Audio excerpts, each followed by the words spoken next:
to create your financial household, we're going to talk about taxes now. I get excited about taxes. I'm probably 1% of people that gets excited about taxes. A little bit about me. My name is Christina, and today's topic is taxes, the missing piece of your financial puzzle. Now, I'm your missing piece to helping you advance when it comes to finances, when it comes to lowering your tax liability, and helping you avoid overpaying in taxes. So you can go to the next slide.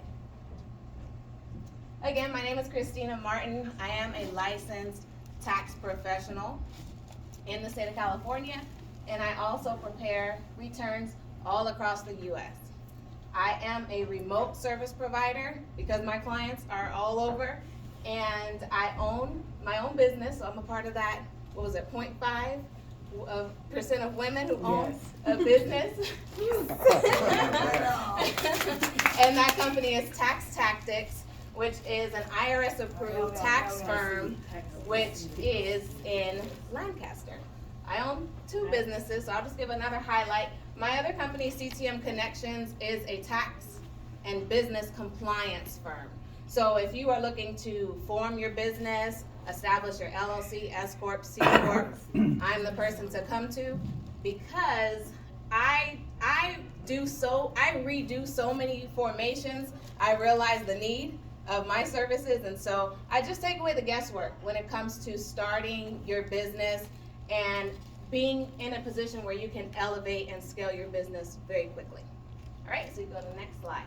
I always like to start off with a quote, and this quote comes from Robert Kiyosaki. It says, "Financial freedom is a mental, emotional, and educational process." And so I just want to applaud each and every one of you here, because you are investing time in yourself and educating yourself when it comes to finances, and now when it comes to taxes. And tying it back into the topic, when it comes to taxes and finding that missing piece of financial literacy, I don't know about you, but have you ever tried to put a puzzle together and you spent hours, you spent days, you're preparing, you're looking at the picture, you're all excited, and you're down to that one piece? Where the hell is that one piece? Excuse my language. But that one piece seems to always go missing.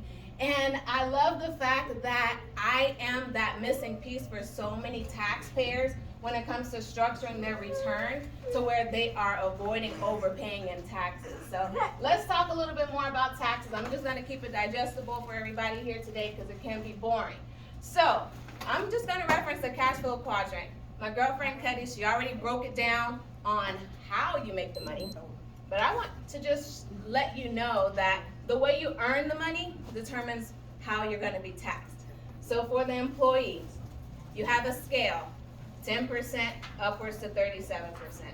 Depending on how much money you make determines how much taxes you're going to pay. Now, you only get your standard deduction as an employee. You do not get to itemize no more. That's out the window. The only way you get to lower your tax liability as an employee is paying your taxes. If you go exempt and you don't have a business, you don't have a home, you're not an investor, my hands are tied.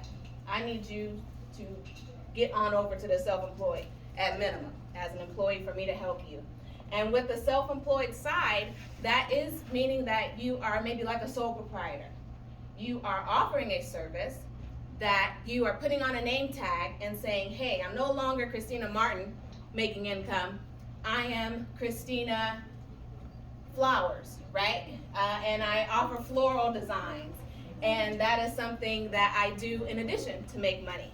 And so when I let the IRS know that I'm trying to make money as a sole proprietor, they now give me deductions. They now give me write-offs.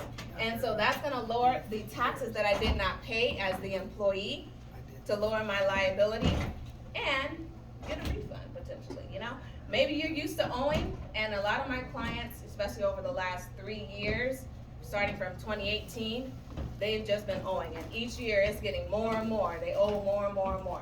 And so I help them identify, you need a self-employed type of job if you're not ready to go over to the business owner side.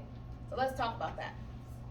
business owners, we know that they have a system, and the key thing in relation to taxes is that business owners are taxed as a corporation.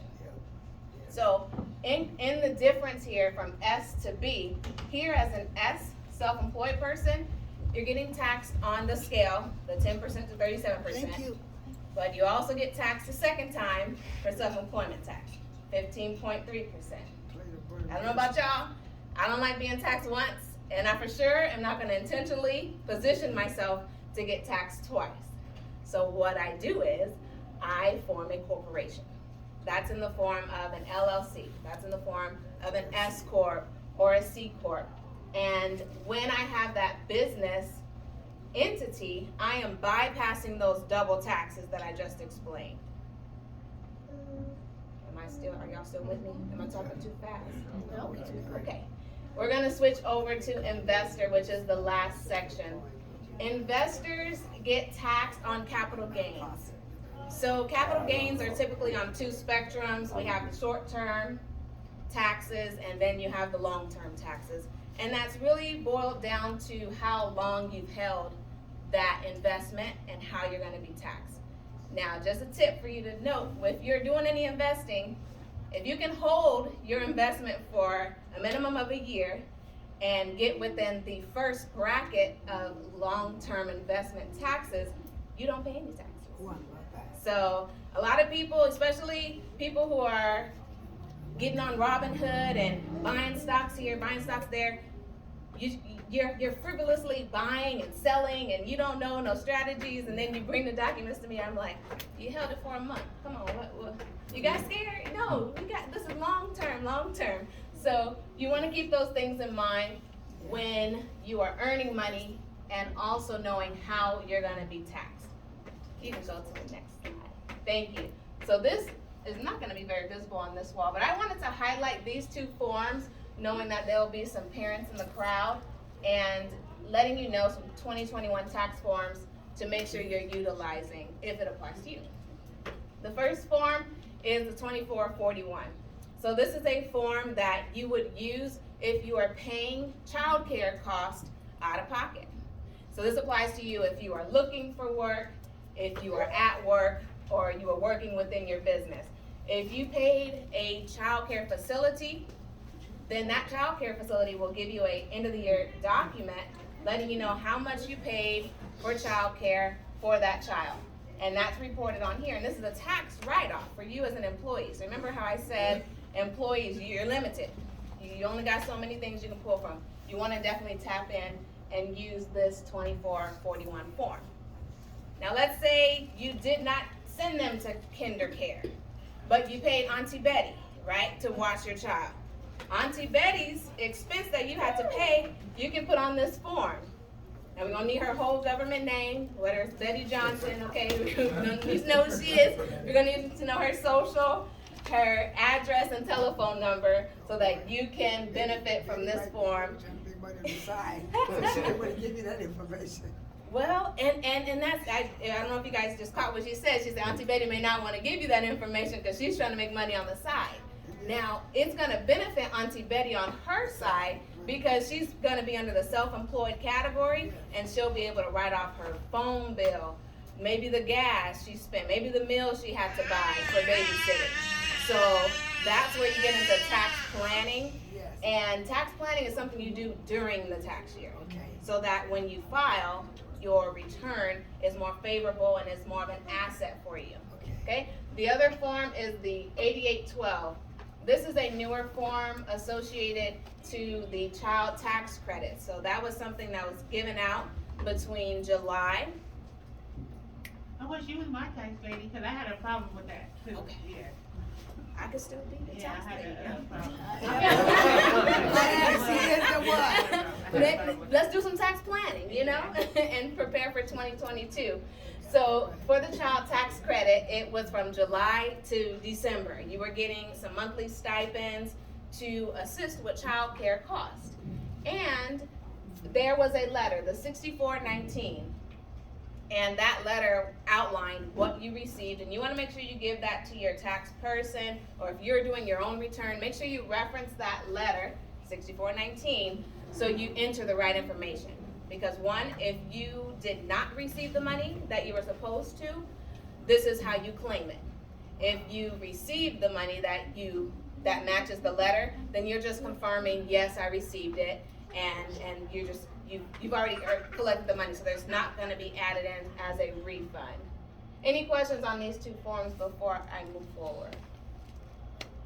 No? All right.